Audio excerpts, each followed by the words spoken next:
মাটির বুকে লতানো তেলাকুচা, সবুজ পাতায় ঢাকা, ছোট্ট ছোট্ট ফুলে ভরে ওঠে যেন প্রকৃতির আলপনা আঁকা।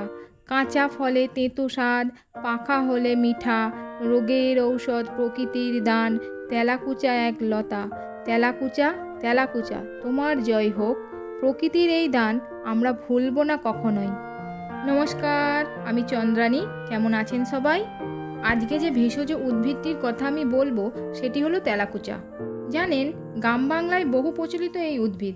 একে সাধারণত শাক হিসাবে আমরা রান্না করে খেয়ে থাকি। আজ আমি আপনাদের জানাবো এর ঔষধি গুণ কতখানি। তেলাকুচার পাতা খেলে রক্তে শর্করার মাত্রা নিয়ন্ত্রণে থাকে, তাই ডায়াবেটিস রোগীদের ক্ষেত্রে ভীষণ উপকারী। কারো যদি কুষ্ঠ, ছুলি বা চর্মরোগ হয় তাহলে তেলাকুচার পাতা বেটে লাগালে উপকার পাবেন।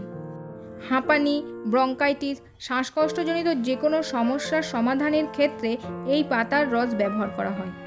পেটের সমস্যা যেমন আমাশয়, গ্যাস উপশমেও এই পাতা ব্যবহার করা হয়। যাদের মাথা ঘোরার সমস্যা, তেলাকুচা পাতার রস বের করে লাগালে মাথা ঘোরা বন্ধ হয়। এছাড়া উচ্চ রক্তচাপজনিত সমস্যা হলে এই পাতা বেটে ভাতের সাথে খেলে উচ্চ রক্তচাপ নিয়ন্ত্রণ থাকে।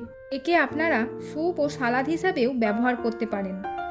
সাধারণত এই ভেষজের কোনো ক্ষতিকারক দিক নেই, তবুও একে ঔষধি হিসেবে ব্যবহারের পূর্বে আমি যেটা বারবার বলি, চিকিৎসকের পরামর্শ নেওয়া অবশ্যই কর্তব্য। আজকের মতো টাটা।